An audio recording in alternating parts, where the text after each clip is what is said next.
Long answers ని fast గా రాయడానికి 5 సీక్రెట్స్ ఉన్నాయి. టాపర్స్ ఈ సీక్రెట్స్ ఎవ్వరికి చెప్పరు.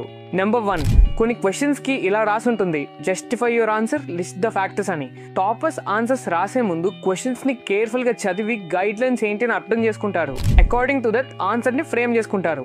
నెంబర్ 2, టాపర్స్ ఆన్సర్ రాయడానికి ముందు బ్రెయిన్ లో ఆన్సర్ కి related important topics, sub topics ని అవుట్లైన్ చేసుకుంటారు. సో దానివల్ల రాసేటప్పుడు వాళ్ళ పెన్ ఆగదు. ప్రతి టాపిక్ కి మొత్తం ఆన్సర్ రాయకూడదని టాపర్స్ కి తెలుసు. సో వాళ్ళు ప్రతి టాపిక్ కి కీవర్డ్స్ అండ్ డెఫినేషన్స్ రాస్తారు. నెంబర్ 4, టాపర్స్ కాంప్లికేటెడ్ సెంటెన్సెస్ రాసే బదులు ఎగ్జామినర్ కి ఈజీగా అర్థమయ్యేలా 1 లైనర్ సెంటెన్సెస్ రాస్తారు. And the last one, toppers ఎప్పుడైనా ఏదైనా ఆన్సర్ దగ్గర స్ట్రక్ అయితే ఆర్ ఆన్సర్ లో ఏదైనా పాయింట్ గుర్తుకు రాకపోతే టైం వేస్ట్ చేయకుండా TBD అంటే టు బి డిసైడెడ్ అని ఒక పెన్సిల్ తో రాసేసి నెక్స్ట్ లైన్ కి వెళ్ళిపోతారు. సో దీనివల్ల టైం వేస్ట్ అనేది అవ్వదు. సో ఇలాంటి టిప్స్ అన్ని నెక్స్ట్ ఎగ్జామ్ లో మీరు ట్రై చేసి చూడండి. అలానే ఇలాంటి మోర్ స్టడీ టిప్స్ కోసం మా ఛానల్ ని వెంటనే